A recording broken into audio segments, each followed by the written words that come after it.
Kamu tuh semester 1 ini. Kan pegang.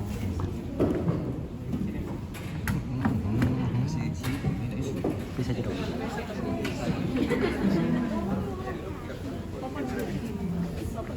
Lu terlalu tinggi. Ya. Ini kan pasti di sini harus negatif ya. Kita nggak usah di pleura ya, gambar ini saja pleuranya. Ini kan kalau dia terjadi pneumotoraks, tekanan intrapleuranya di sini akan less negatif atau dia bahkan akan menjadi positif. Parunya tidak bisa ngembang. Jadi kita pasang chest tube ya. Tampilkan gini chest tube. Kalau chest tube saya pasang tapi saya tidak sambungkan dengan botol WSD, apa yang terjadi? Udara Masuk. Ibaratnya kalau kau ada pipet ini kau tiup di udara kosong, kau tarik lagi yang masuk udara. Iya. Tapi kalau misalnya kau taruh gelas ada airnya, kau tiup keluar bubble, kau hisap yang naik adalah air.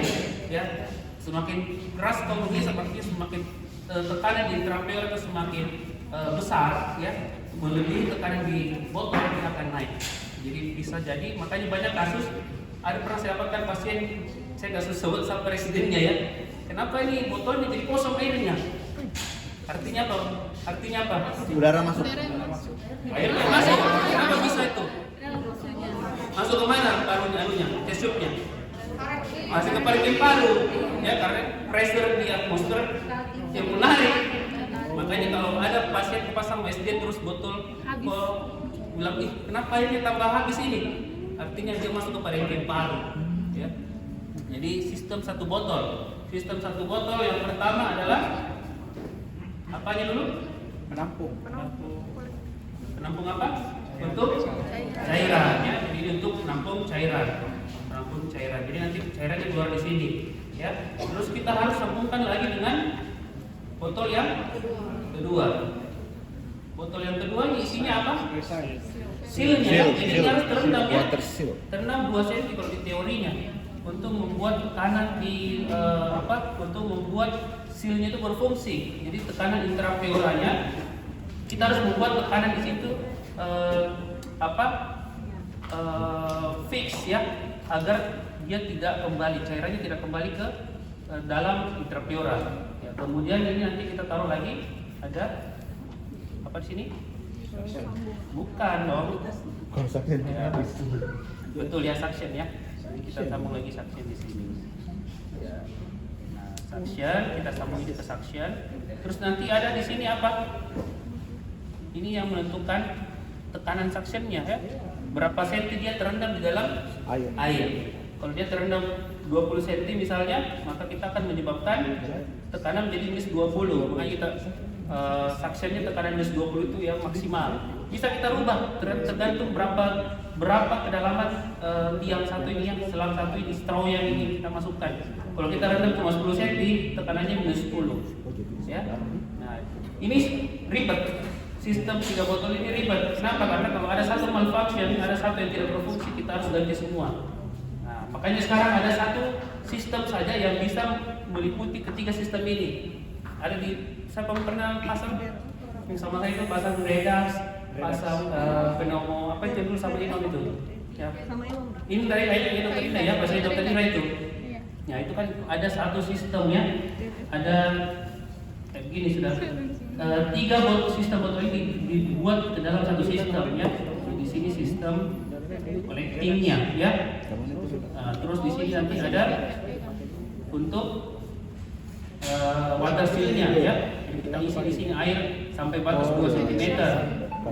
Nah, terus di sini untuk suction-nya. Suction-nya kita rendam juga air ya. Di sini kan ada berapa sentimeter kita mau. Ya kita rendam sampai maksimal saja 20 cm misalnya airnya. Jadi nanti ini kita sambungkan di continuous suction di dinding. Ini sistem WSD. Idealnya WSD seperti ini, mau dia pneumotoraks, mau dia infusi, harusnya kita pasang sistem 3 botol. Ya karena kalau pasien pneumotoraks pun 10 hari kali pasang WSD biasanya sudah ada infusi. Ya kalau misalnya cuma 1 botol kalian pasang, terus cairan infusinya sudah terlalu tinggi, apa yang terjadi? Tidak bisa keluar, ya. Jadi dia malah tidak akan mengembang parunya. Ya, jadi maksimal sebenarnya itu 2 cm. Kalau di buku itu 2 cm itu syarat terendamnya. Kalau dia full, segera buang cairannya. Kalau ini kalian cuma pakai 1 botol ya, segera buang cairannya untuk kembali kembalikan ke 2 cm. Ya, tapi itu sebenarnya salah. Kita harus pakai 3 botol. Cuma ada yang kalian mau ada yang pernah buat 3 botol enggak? Tidak ada ya. Dulu waktu saya di persahabatan pernah kami buat itu pakai fix botol kaca 3 sistem. Terus ada satu malfunction ya, jadi ada coating masuk ke dalam sini. Kita harus ubah semua, jadi agak ribet ya. Harusnya sekarang semua pakai sistem yang seperti ini. Ya. Pernah dilihat semua toh? Redax pasien-pasien di PJP itu banyak yang harus operasi jantung. Ya. Oke. Kenapa? Bukan BTKP biasa pasang, kita juga harus bisa pasang. Cuma kalau kita klaimnya terlalu rendah, kalau BTKP habis operasi bedah, klaimnya terpenuhi. Kalau BTKP pasang OSD pun tanpa operasi pasti cuma pakai botol biasa. Ya, karena klaimnya tidak terpenuhi ya. Pakai NGT. Oke. Jadi ini sudah mengerti sedikit basic fisiologi dari chest tube. Terus kalau kita memulai pemasangan chest tube, persiapan pasien. Ini yang mau ujian, kita itu berburu dengan 15 menit waktu pemasangan chest tube sampai pasien kita sebut evaluasi populasi, bubble, dan produksi. Jangan sampai kayak kemarin periode sebelumnya ada paret. Tidak ada. Oh iya. Nah, kenapa 8 menit sudah selesai? Ternyata lupa dia jahit. saya jadi perhatikan pas saya taruh selangnya, Nah, jadi jangan sampai terjadi seperti itu, pasti mengulang kalau kayak gitu ya. Jadi pertama persiapan pasien, kemudian inform consent ya, sudah berikan inform consent ke pasien yang ditandatangani oleh pasien dan keluarga pasien. Kemudian persiapan pasien, persiapan alat. 3 itu yang harus kalian sebutkan. Tidak usah terlalu lama di situ kalau yang ujian. Tapi kalau yang mau ke pasien ya pastikan semua alatnya sudah ada baru kalian kerja pasien. Jangan sampai kalian sudah bius, mana sekarang chest tube-nya? Ya. Pernah kayak gitu loh. Ya. Terus kalian sudah ini semua, kalian sudah masukkan trokarnya, mana hacking-nya? Ya, jadi usahakan semua alat sudah ada dulu. Ada? Pernah? Kayaknya sering kayaknya muter-muter. Apa? Biasa terjadi. Biasa terjadi. Ya, jadi sebelum bekerja di pasien, pastikan semua alat sudah tersedia baru kerja. Nggak usah terburu-buru. Kalau kalian juga sudah kerja tanpa alatnya sudah lengkap, kasihan pasien nanti malah lidokanya habis, kesakitan lagi, disuntik lagi. Tapi yang mau ujian, 15 menit saja waktu kalian, usahakan 2 menit itu hanya untuk persiapan. Jadi bicara dengan sangat cepat. Ya. Poinnya penting adalah persiapan pasien, persiapan alat, dan persiapan operator. Oke? Setelah itu baru kita mulai pemasangan USG. Jadi APD jangan lupa tadi ya, persiapan operatornya kita sudah menggunakan APD sebelum tindakan.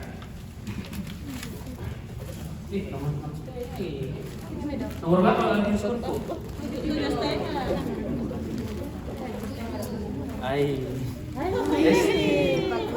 Belum bilang bronkoskopi kayaknya siap kan handskun. Handskun saya handskun on.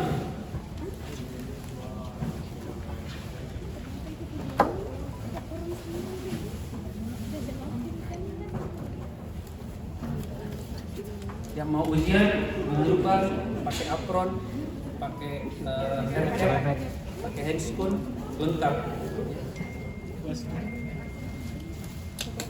Harus pakai apron ya.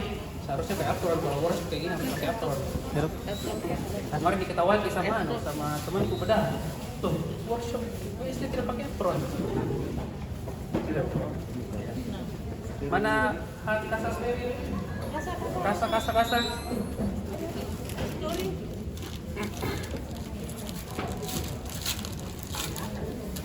Jadi lokasi pemasangan chest tube yang kemudiannya ingat selalu sebut lokasinya Dextra atau Sinistra, kan pasti fotonya diperlihatkan. Jangan sampai lokasinya di Dextra kalian pasang ke Sinistra tanpa sebut terlebih dahulu.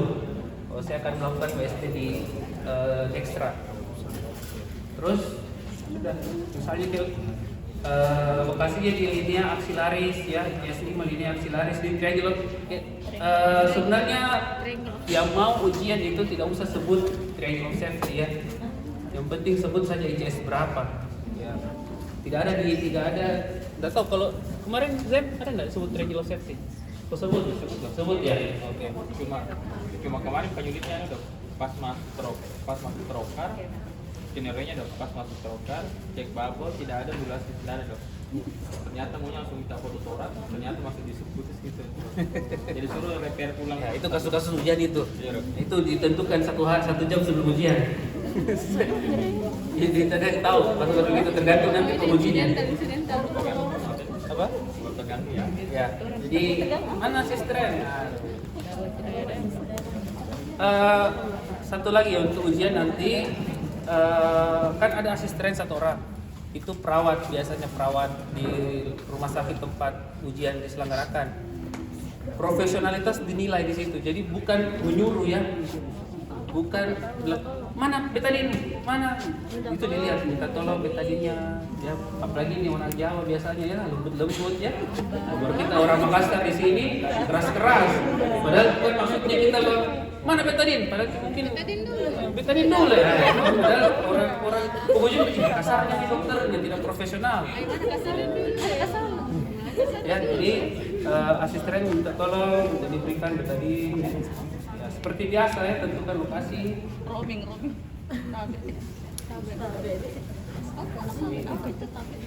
Beruntung yang ujian yang yang pertama. Kalau yang sudah akhir-akhir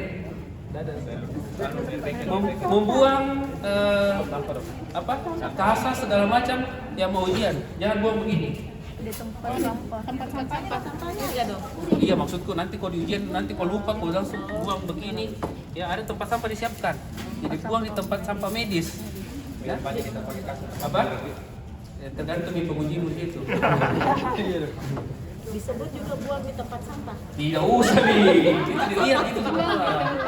Saya akan membuang kasa di tempat sampah. Saya posti di akun BPD. Alcohol swab, ya alcohol swab, ya. Alcohol swab, terus itu pakai apron, pakai apa? Duk. Ya. Ingat itu kalau hujan selalu sebut duk, ya anggaplah mana dukmu. Ya, kasih duk di sini. Kalau tidak ada tersedia duk, sebut menaruh duk di tempat yang sudah disterilkan, di tempat lokasi kita akan melakukan wes. Kreatif memang dokteran. Kecil sekali nih, jatuh ki. Oke, pasang duk ya, pasang duk. Terus dilukai. Minta tolong. Poin 10 cc. Tadi lihat tapi tadi lihat. Mana pronto? Nada pron? Yang aku kasih sebarkan di media sosial nanti dijalan kali sama dokter benar. Iya, kenapa ada ini? Apa? Sebut saja nanti, sebut saja. Yang penting kan tujuannya PMVIS untuk menentukan lokasi. So, yang penting sudah sebut, kita melakukan pesan fisis untuk menentukan lokasi di CS 5, linea aksilaris. Nggak usah. Waktu. Kau nanti lamamu di mana? Lamamu di menjahit. Kenapa lamamu di menjahit? Karena sudah tebal ini, sudah keras. Oh itu. Ya itu. Nah, saya selalu kasih tahu itu PPDS, jangan terlalu seknya sama lido. Siapa kemarin itu kerja di haji dia cuma pakai dua ampul. Saya sudah bilang 4 ampul minimal. Kenapa kabar? Oh asisten ya. Ya ini lido ya. Misalnya sudah terisi lido 4 ampul, jadi 4 kali 2 8. Ya 8 cc. Ya kulit dari kulit, kutis ya. Satu lagi masalah ini PPDS. Kalau menyuntikkan lidocaine banyak yang langsung begini, misalnya gini ya, dia tidak aspirasi, dia langsung suntik begini keluar. Padahal jangan sampai masuk di arteri interkostal, ya. Makanya siapa yang dapat kemarin langsung tiba-tiba habis suntik lidocaine langsung pasiennya meninggal. Nah, itu. Ketawa lagi. Ya, jadi masuk aspirasi masukkan ya. Masuk lagi aspirasi. Kalau ada darah keluar jangan suntik di situ. Masukkan lagi sedikit aspirasi. Kalau ada darah baru suntikkan. Ya. Sampai menembus pleura. Nembus pleura. Kalau dia pneumotoraks misalnya dia kayak gini, kita tarik kosong. Ya. Kalau dia efusi kita cari keluar cairan. Ya. Untuk semester 1 ini keluar cairan. Prinsip lagi, jangan sekali-sekali pasang USD kalau tidak ketemu cairan atau tidak ketemu darah. Ya. Apalagi kalau ketemu darah, terus fotonya pneumotoraks misalnya toh, tapi kok yang keluar darah segar, ya darah tanda-tanda hematotoraks, ya siapa tahu hematotoraks bisa jadi. Ya, tapi harus kita pastikan bahwa itu betul-betul hematotoraks misalnya, ataupun darah yang berasal dari rongga pleura. Jangan sampai kita ambil darah dari arteri Interkostal. atau arteri pulmonal. Arteri pulmonal aku ambil. Itu yang biasa masuk ke parenkim paru kalau kayak begitu. Dok, kalau sedikit keluar cairan 2 cc saja misalnya. Apa? Nggak lancar begitu. Nggak lancar. Nah, sekarang kalian punya USG ya. Dulu kita kalau tanpa USG itu susah memang. Kalau cuma keluar 2 cc dalam pikiran kita apa? Dia efusi bersekat, dia berlokuleti. Tapi kalau kita sudah punya USG itu lebih memudahkan. Ya.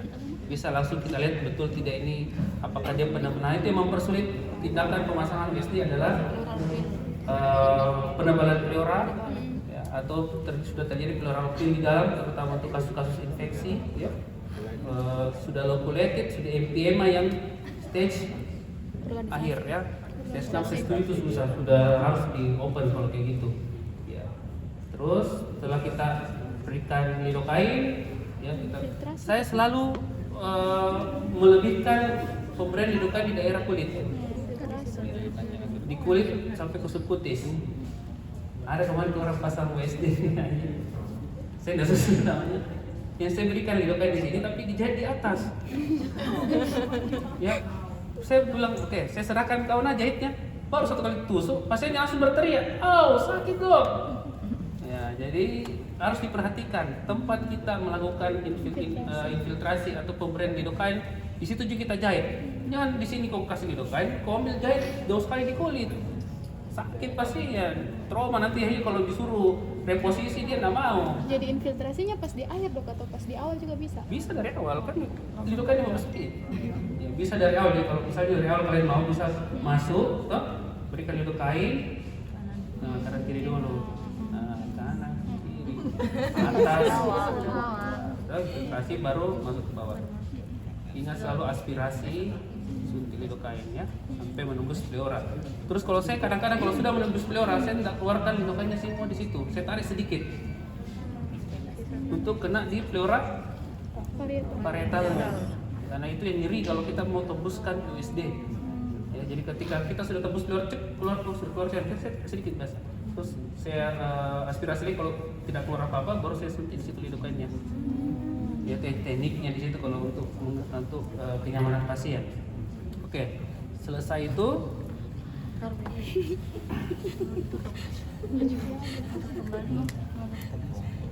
taruh di tempat sampah. Kalau di ujian ada disiapkan botol kuning. Taruh di situ. Iya, itu dilihat di situ. Yang tajam-tajam. Tajam-tajam taruh di botol kuning. Kasa taruh di tempat sampah medis. Nah, ingat itu yang ujian kan? Bahan berkaca. Nah terus kalau kita pasang USD, kalau pada manusia kita sesuaikan arah insisi kita dengan kosta. Jangan kostanya seperti ini, kalian insisi seperti ini. Yes. Sejajar dengan kosta. Kadang-kadang saya lihat ada PPDS tadi, Mas tidak yakin dengan lidocaine-nya, sakit pak. Kalau 4 kampung mau kasih apa? Begitu memang PPDS. Sakit pak, masih sakit pak. Pastikan dong. Pastikan Siapa tahu Pak Doke. Siapa tahu lidonya kurang. Sakit atau kita rasa? Masih kita rasa. Kita rasa. Balasnya. Terus bohong-bohong aja sakit, padahal udah ditusuk. Ada, kalau ujian nasional ada. Ntar kita pasang memang Ada apa? Kalkulnya. Sudah terpasang biasanya. Oh, aman apa susah itu ya alam. Isturi. Cuma nggak tahu kalau penguji mau mau kau dikasih main-main. Ya Allah. Ya, 1 senti itu satu palang saya. Hah? Ini satu ruas jariku itu 1 senti. Kalau PPD saya lihat bagaimana dia dia begini. Kadang-kadang ya, nih sudah sakit itu pasien, tidak nyaman kok kasih masuk trokar, ya 1 senti. Kalau kau misalnya masih kurang lagi insisi lagi, kalau nanti kan bisa dijahit, lebih gampang menjahit dibandingkan kau paksa masuk trokar. Ya. Setelah itu baru dibuka tumpul. Mana? Ada lagi.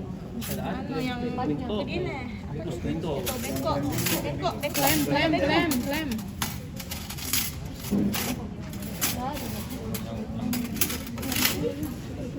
Ada? Ada? Ada enggak? Sudah. Kayak lem bengkok. Lem bengkok. Ada.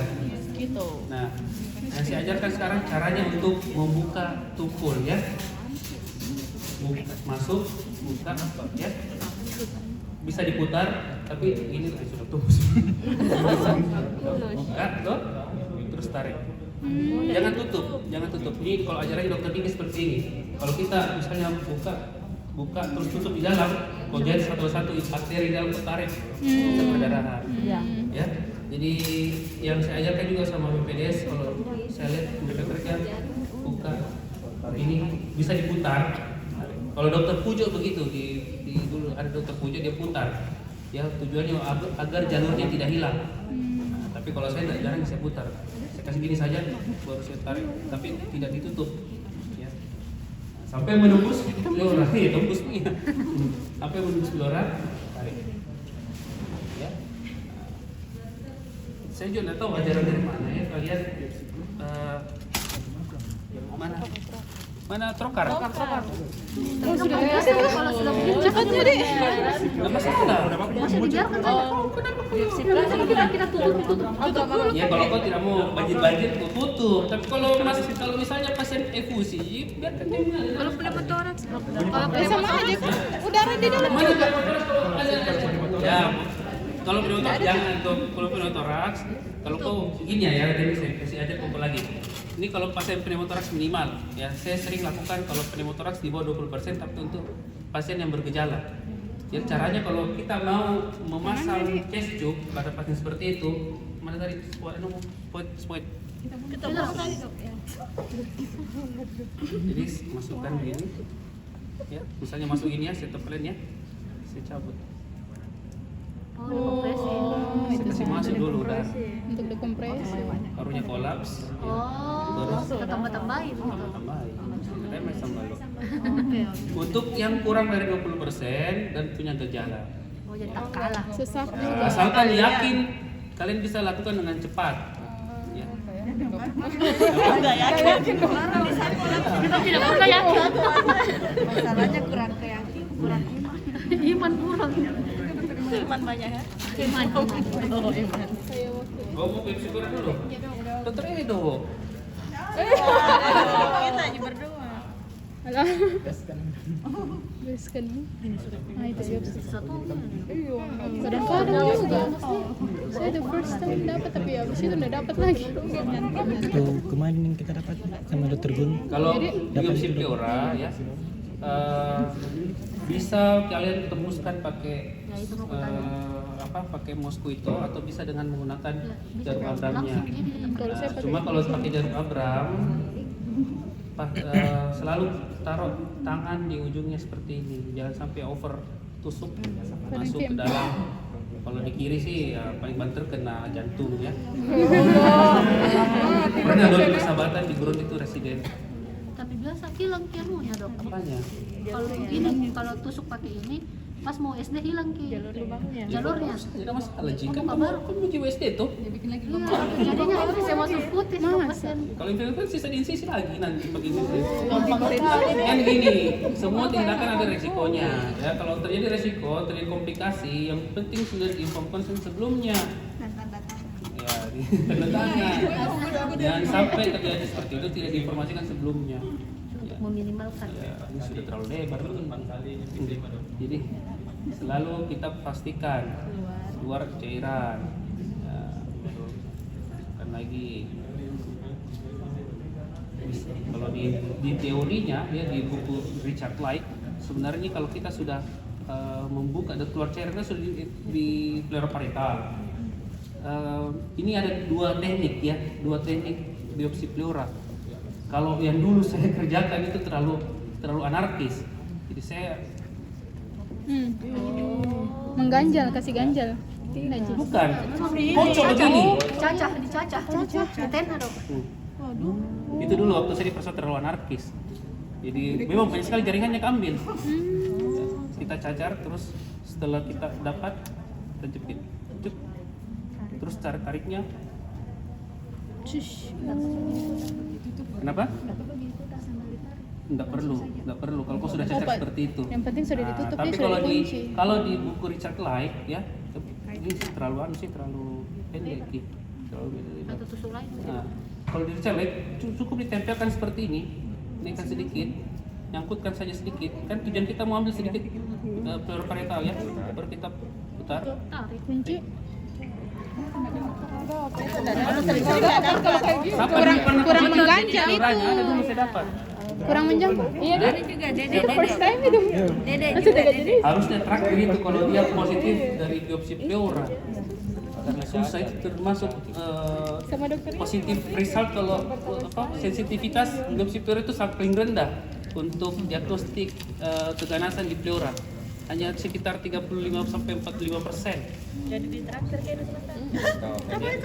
Ditambah sitologi, ditambah pleuroskopi, positif rate-nya naik jadi 97%. Oke. Sudah di biopsi, taruh di formalin. Ini masa yang lepas di sini. Ini terlalu tipis. Kalau Jadi dibuka saya tarik untuk tahan.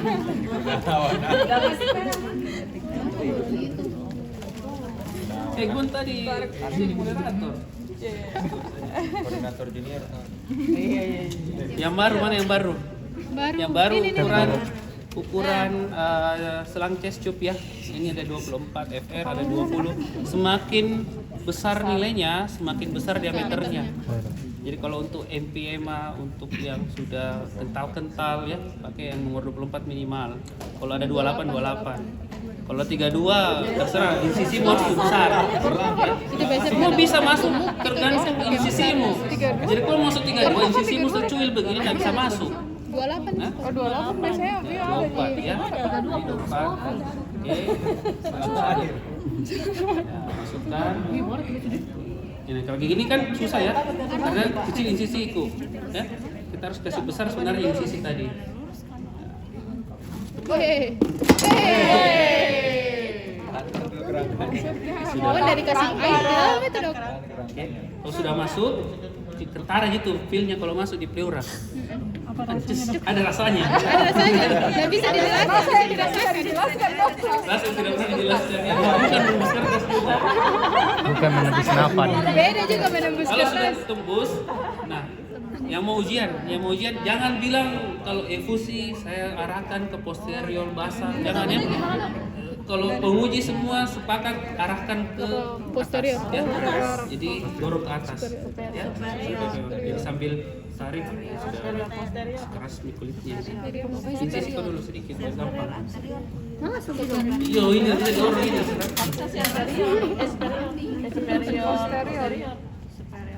Nggak disebut apa begitu, kita masuk lapisan mana enggak jadi.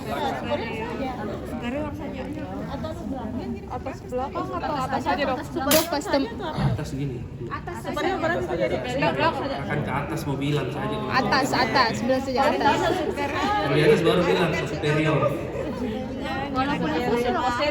Jangan ke atas saja, bilang ke apex baru dah bilang ke atas.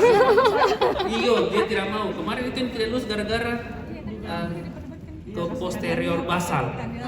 Kalau di Richard Light memang seperti itu ya, di Richard Light itu adalah kalau efusi jangan naik ke atas tapi ke bawah. Ya, tapi kalau penguji kalian di sana tidak mau seperti itu ya. Kalian ikuti mau ujian, tapi kalau ke pasien saya tergantung kasusnya. Kalau pneumotoraks diarahkan ke atas, kalau dia efusi bukan ke bawah, lurus saja. Saya kasih ke bawah, kalau ke bawah nanti dia malah kikik, itu dorong saya ke lurus. Kalau Terus, pas menembus tidak bilang menembus nah, apa kulit apa kalau dia klaim. pasien efusi, ya kalau kau mau banjir, nah masalah dia jadi tidak masalah sebenarnya mau kau tutup atau tidak.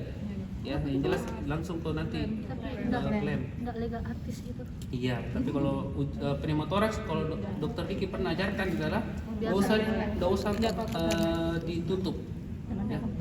Dia akan keluar masuk di udaranya, malah dia jadi emfisi masuk kutis kalau kita tutup.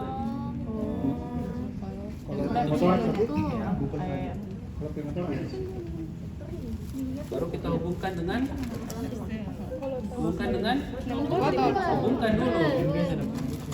Belum tidak bikin. Beda lagi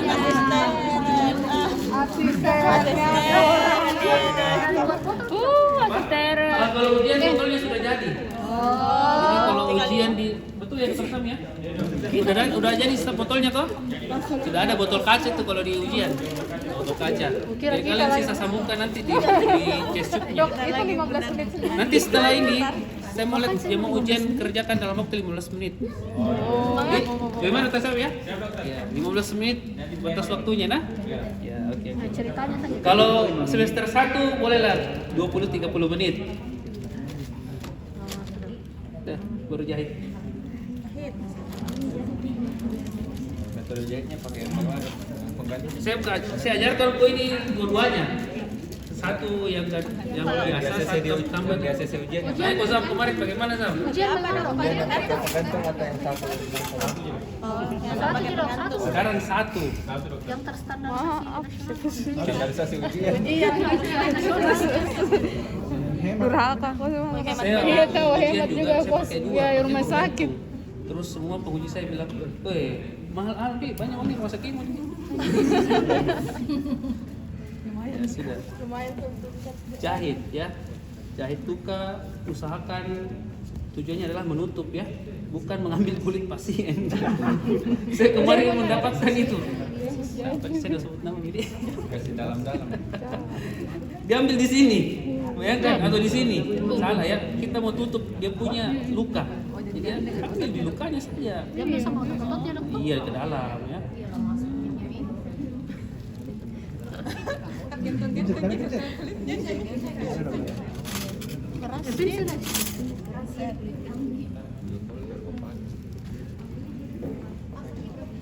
Sakit Pak, sakit. Tidak ada, kalau saya pasang widget tidak pernah saya pasang.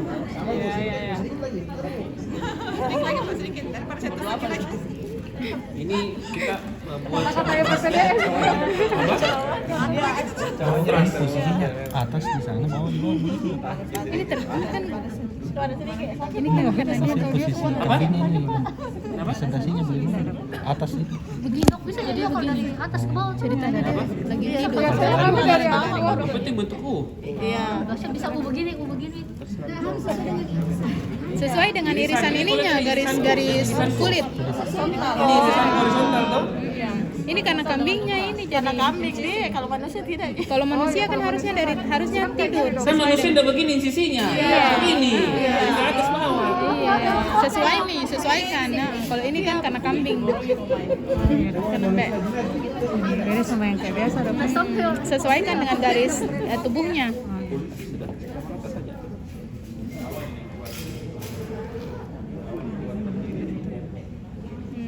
Sudah. Kalau mau pakai penggantung, ambil lagi satu. Oh, lihat tadi sebelahnya sini. Sesuai. Satu saja dok. Satu. Supaya hemat juga waktu. Iya, Hemat waktu juga. Oh, ke sana Mianu, dia mau ujian. Hitung waktumu 15 menit. Ayo. Ikatnya, kalau ikat yang pertama itu 2 kali. 3 kali putar. 1. 3 kali dong. 2 kali deh, kami 2 kali Berapa? sih. Biasanya 2 kali di dok. 3. Enggak menggulung. Kalau 2 kali mengurangi. Tidak. Ini kalau di pasien saya 3 kali sudah cukup ya. Iya dong. Tapi iya dong. Iya baik. Beda. Tapi iya baik dok. Gua harus bisa yang pakai 1 jari begitu ya. Waduh. Hah? Oh iya langsung begitu. Iya, anunya beda. Tidak pernah kau ikut beles kan? Pernah tapi dulu kami kasihan. Yang kau ikat mati nah di situ nah. Iya. Tidak ada satu pun. Terus sudah itu putar-putar nih. Tapi tambah sakit. Saya dulu tuh ikat 2 kali di atas, 2 kali di bawah. Dulu sama dokter Isa. Sudah, ya anggap aja sudah putar-putar ya. Iya. Sudah putar-putar. Biar sepatu bong. Sini kau ikat di atas. Oh, di Ikat atas pita, tuh. iya. Oh, kita biasa di ujungnya tuh. Wujud pita. Kita juga paling ujung baru kita dan nanti ulang ke atas. Udah. Kalau ujian sampai sini atau sampai bungkus dong? Sampai bungkus dan mengevaluasi undulasi bubble Kasanya juga yang bentuk U. Kita yang bikin kalau kasa. Nanti kalau ujian, Kita bikin rasanya. iya. Kasih dokter kan. Iya. Bentuk Coba begitu. Iya, nanti sudah ada bentuk U. Biasanya yang bikin kasa U itu cuma yang pertama. Orang yang masuk ujian pertama. Berikutnya kalian bisa mengambil keuntungan. Kalau dia nggak buang di tempat sampah. Kalau jahat dia buang. Ya ini kalau begini kan kalian tahu ya kalian bereskan lagi. Bisa sih kalau kamu gunting. Bisa sih kalau kau mau lebih ini tadi sebelum saya ikat ikat pita gini gunting dulu Gunting dulu, iya, supaya biar rapi kan. Baru kan pakai baterai ini dulu. satu lagi.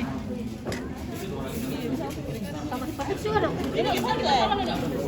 Kalau waktumu sudah tidak cukup, misalnya sudah bunyi 3 menit lagi, kalau kedua menit lagi, yang penting kau bilang ya kau kerja saja cepat, terus kita bungkus atau kita tutup luka seperti itu ya.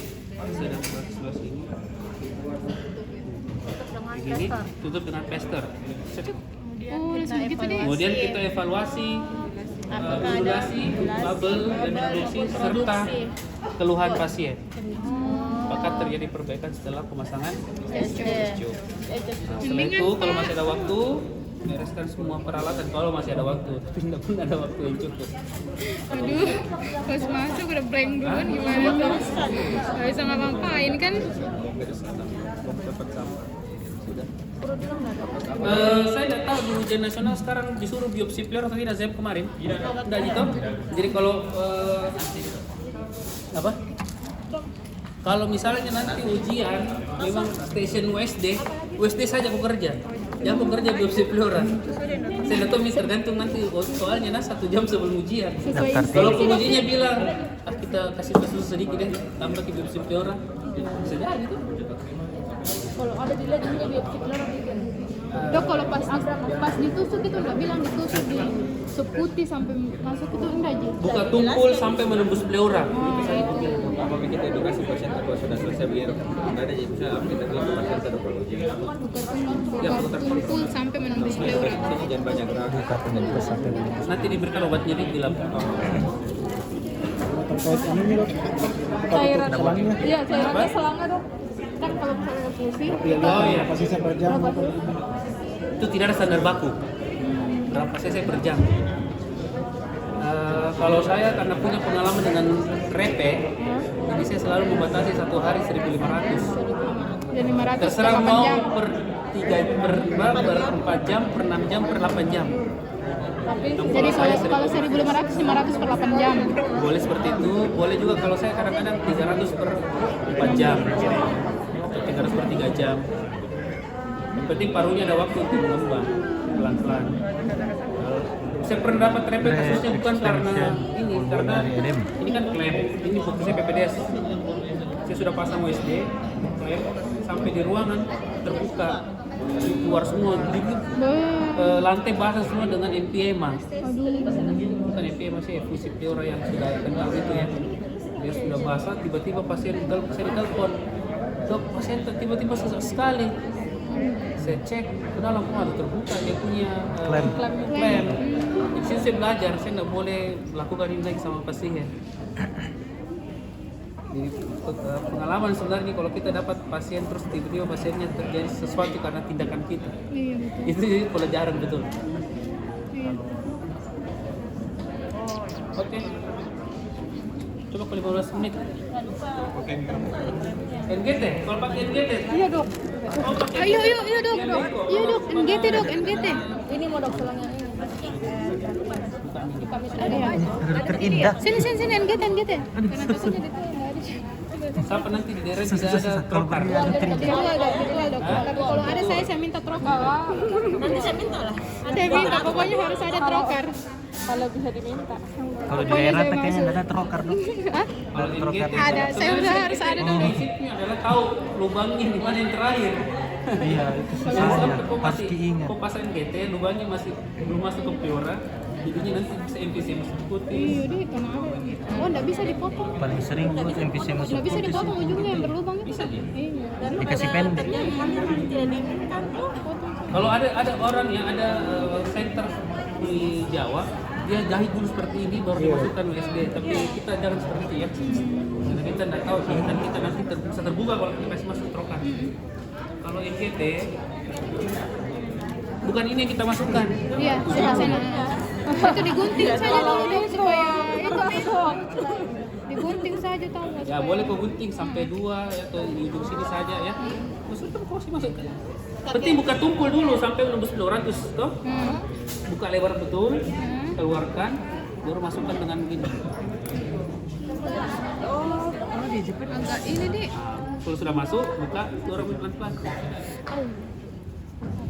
Jadi dorongnya pakai ini, pakai klem.